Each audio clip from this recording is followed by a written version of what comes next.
मुझे उनका नृत्य देखना है। और प्राचीन काल के राजाओं के मन में आ जाए और वो ना मिले तो वो तो मारने तक आतुर हो जाते थे। उन्होंने अपने सैनिकों को भेज करके कहा कि आपको नृत्य करने के लिए बादशाह ने बुलाया है, या तो चलिए, और अगर आप इनकार करोगे तो आपकी कुटिया जला देंगे, आपके ठाकुर जी छीन लेंगे और फिर कभी नृत्य करने लायक बचोगे नहीं। ऐसी स्थिति पड़ गई।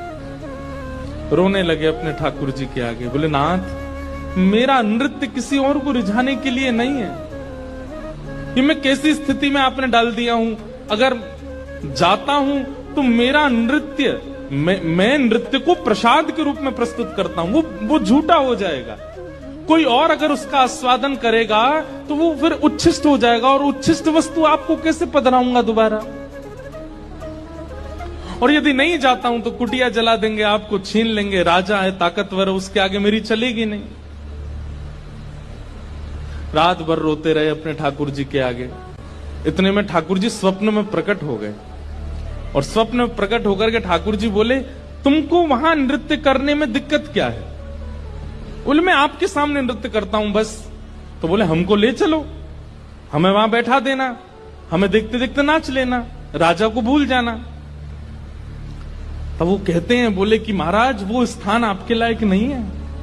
वो राजा है, वो मांस भी खाता है, मदिरा भी पीता है, ना जाने कैसे कैसे उसके आचरण है, उसका स्थान कैसा है, वहां पर नृत्यांगनाएं आती हैं, ना जाने कैसे कैसे वहां पर व्यवहार होते हैं। वहां मैं अपने ठाकुर जी को लेके नहीं जाऊंगा।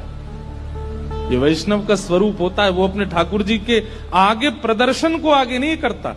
वो अपने ठाकुर जी की सेवा के आगे एक बार को बड़े से बड़े उत्सवों का त्याग कर देगा, बड़े से बड़े उपाधियों का त्याग कर देगा, लेकिन अपने ठाकुर जी को ऐसे ही कहीं बेक नहीं देता।